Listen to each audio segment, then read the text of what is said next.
Hi, this video is about the use of divination using the Green Mountain Ogham. It is a companion to the guide that I have written, which you may have a copy of or may not. I don't know who you are exactly watching this. It's about the whole process of divination, particularly using the Green Mountain Ogham. Now, divination can be done in a variety of different ways. It doesn't need to use the Green Mountain Ogham. I first did divination 50 years ago using the I Ching. Divination is a process of looking for intuitive guidance based off some form that you have available to you. There are some different forms that one can use for that. Some folks use runes for it. You know, that's a much more common thing. To some extent, using the tarot is the same process. It's looking for sort of intuitive guidance to some life questions. But this is particularly using what I'm focusing on here is using the Green Mountain Ogham for that. Now, why do that? We have different affiliations with different things. We have different things that resonate. My wife does a fair amount of this stuff using stones, using stone cards of crystals, and does that process. And she finds that really useful because that really is what aligns with her. For me, it's trees. Trees have just made a lot more sense. Actually, the Vermont Ogham made sense because I have relationships with all 25 of the trees in the Vermont Ogham. And when I pull a particular tree, willow or hawthorn or something like that, it's like, oh yeah, I know what willow. I have this relationship with willow, so I have some sense of it means something to me. My Ogham guide talks about my relationship with the trees. I have tried to create it in such a way that you can add your relationship to that, or you can modify my stuff. I don't feel any particular preciousness if you read something through and say, well, I really disagree with what Steve says, and cross it out. You know, it's like, it's yours. This is for your use, not that there's a right way, but it's a way of working with it. The idea behind divination, the kind of core concept behind it is synchronicity. I put a question out to the world. In our case, I put a question out to trees, and then I reach in and I randomly select an Ogham. And if it comes up willow, for instance, it's like, well, is this the chance that could happen? Is it just a random thing? I don't think so. I think that things happen in connected ways, and that I happen to draw willow, for instance, means that willow really wants to speak to me on this issue, and that has some power for me in my life. I'm going to pull up some things here, first of all. This is the Vermont Ogham, and there are 25 trees in the Vermont Ogham. They are, in some ways, very similar to the traditional Ogham, but it's different in that these are all trees that are common in Vermont, particularly. You see these trees around. The thing, if you look at this thing, which makes it different, for instance, it's seriously different from the traditional Ogham, is the traditional Ogham has fur in it. And I think of traditional Ogham as when it puts fur out, it's like, it's a generic evergreen. I'm going, well, that's nice if you're living in England. That makes some sense, perhaps, if you live in England. But we also have cedar and spruce and pine and hemlock and tamarack. And we have a lot of evergreens in New England, you know, so it's like the Vermont Ogham gets the trees that we live and work with. And says, what do those trees say to us in this process? I think that's a useful thing to have for me. It's a way of me being connecting more with the land around. So how do you do divination with this? Well, the first thing you do is you ground yourself. And I don't think I emphasize this nearly enough in what I've written. Um, a number of years ago, I was talking through this with a group of ovates, and one of them asked me, it's like, well, how would this be impacted if you were under the influence of some drug while you were doing it? And I said, I really wouldn't recommend that. It just doesn't make sense to me. I don't think it's a good thing to be doing. And this person said, so what you're saying, Steve, is that druids don't let druids divinate drunk. Okay, I buy that. I think for me, often it's a process of doing meditation and the energy body exercise prior to doing divination. In part because what it does is a way for me sort of clearing stuff out, clearing out the noise in my body and in my mind, and opening myself up to something here. And that's an important piece of it. Second piece that's important to me is you have to develop the right question. Not all questions work for divination.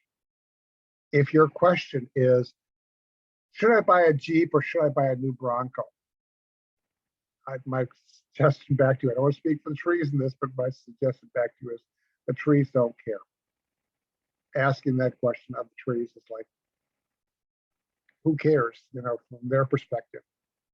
I think that you gotta develop questions that have more usefulness to you and are more open-ended than that. At one point, I heard somebody ask a question about, should I go back to work in healthcare?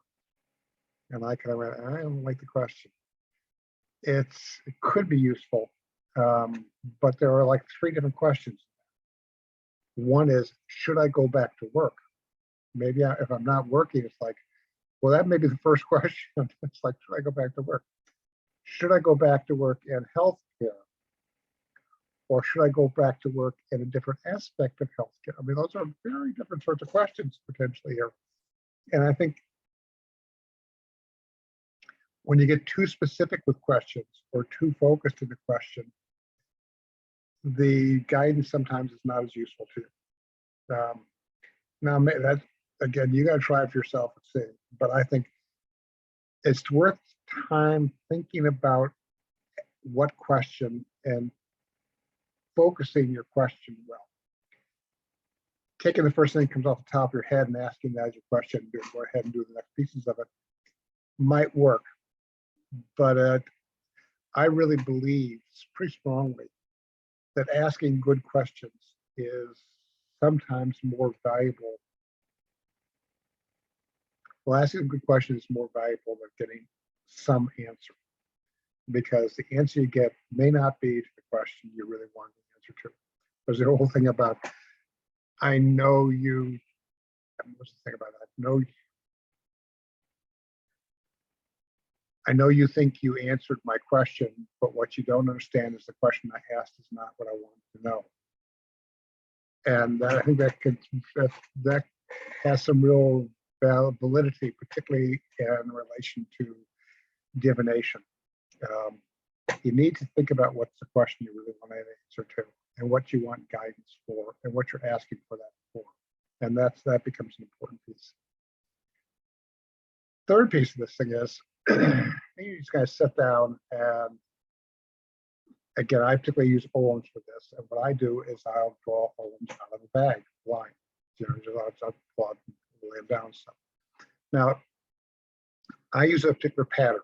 And if you've heard my previous thing about how I make sense of my relationship with trees, this may not surprise you to say what I tend to do is when I draw things, I'll ask a question.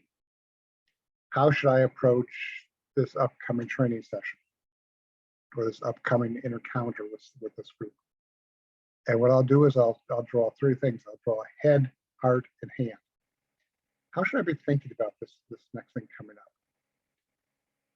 What emotions should I stay to really connect with as I go into this thing? And what should I do? My hands. What should I be doing concretely in relation to this? Head, heart, hand. I like this because it gives me, first of all, it reflects what I think is how I make sense of my relationship with trees. Secondly, it gives me some very different kinds of information. process. You might choose something different. My wife, when she does things, does different patterns, and there are different kinds of patterns: past, present, future. If you've done tarot, there's all kinds of patterns that get laid out there, and some of them very complex. I prefer more than a single piece when I draw. 3 makes sense to me. It feels manageable to me. It gives a richer picture and manageable. You could do 2, you could do 6. What I would suggest is you do pick something and do it consistently for a while. And if it doesn't work as well for you, try something a little differently. But I would encourage consistency, because you start teaching yourself how to get the information back by doing it consistently. If you vary patterns back and forth, well, today I'm going to do a 6 pattern, today I'm going to do a 3. It's like you're learning patterns as opposed to the message, focusing on the message. So I recommend pick something, and head, heart, hand works for me. I recommend it, but there's nothing magical about it. And you could do it differently, and it'd be completely legitimate from my perspective. So you pull it. Now, when I pull things, the other thing I do is I'll reach in off and blind, pull it out and slap it down, pull it out, slap it down, pull it down, slap it. Head, heart, hand. And then I'll stop and look at it. With my Ogham, there's an upside, which has the symbol on it, and there's a downside, which is the background for it. And often what I'll get is, if the side which has the Ogham symbol on, which is how I do my Ogham, if that is up, then I think about, okay, this is probably a reverse of whatever that normal thing is.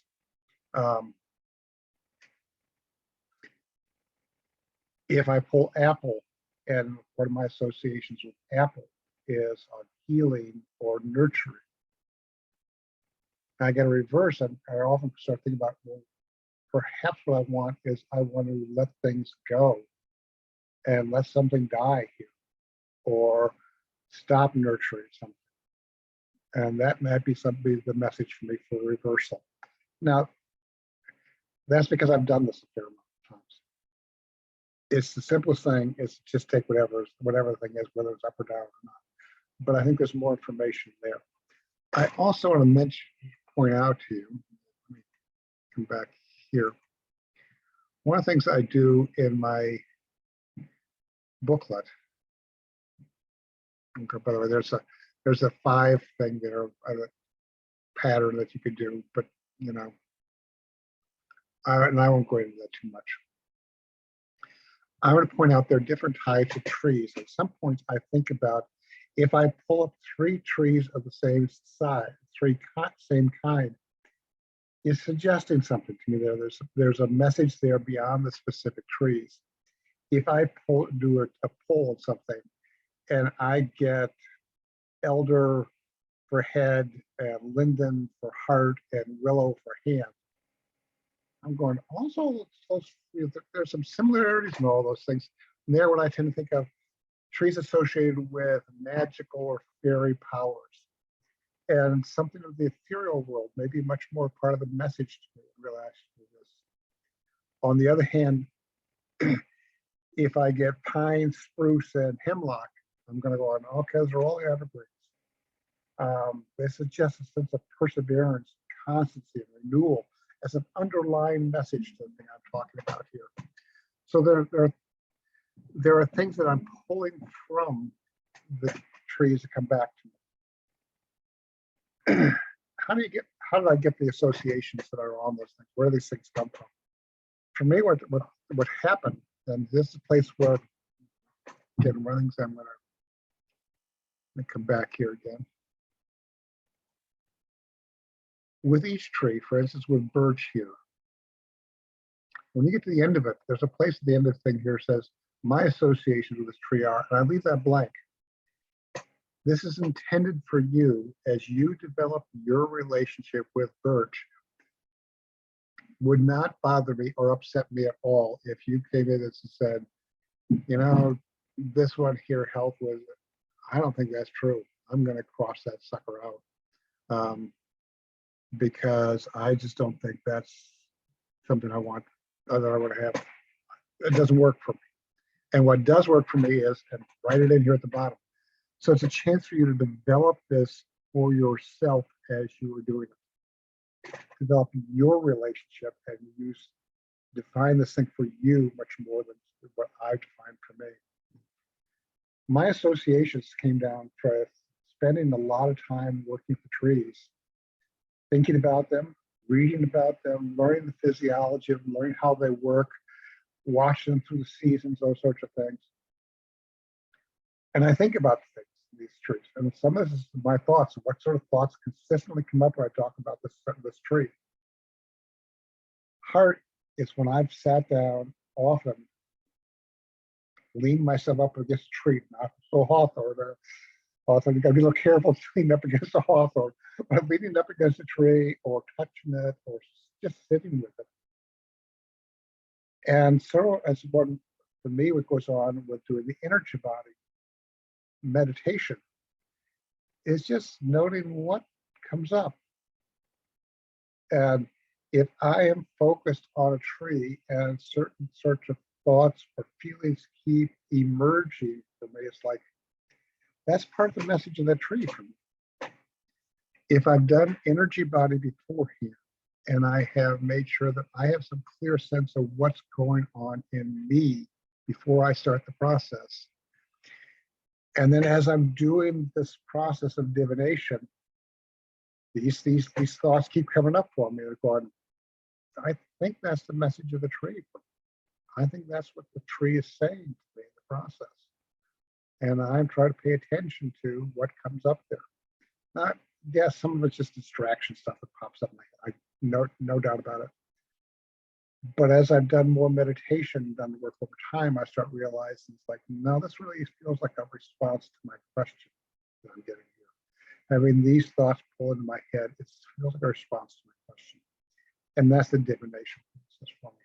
That's how I start saying, okay, then the message for me about how I should be thinking about this is, and I start trying to articulate that. I can come back here. If you start the very end of this thing, I have this, I mentioned this in my last video. I have an assessment piece of doing about of all the trees here. And I could do this now. I could tell you which trees to this day I have stronger relationship with and which ones I have a lesser relationship with. Some of these trees I really connect with. I connect with on a regular basis. Some of the trees do not. This is a way for you to think about where would you prioritize your time with this one. So that's a quick overview of how I use the Ogham, the Vermont Ogham, for doing divination. I don't do it a lot. Many of the questions I deal with are ones I feel like I can sit down and think through, or I can meditate and kind of, okay, I get the word. I'm clear what my priorities are, or how I approach stuff. But occasionally I sit down with this stuff, often at turning points for me. Summer solstice is coming up. And it's like summer solstice is a time when I will probably sit down and do a divination and say, so what's my guidance for this, the rest of the summer season coming up? What do I need to be thinking about or worrying about or dealing with over the summer? And I'm interested in the impact of the feedback of the trees, the wisdom that the trees can share with me about what's important for me right now. And that's how I use the Green Mountain Ogham for divination for myself. I hope that's useful to you.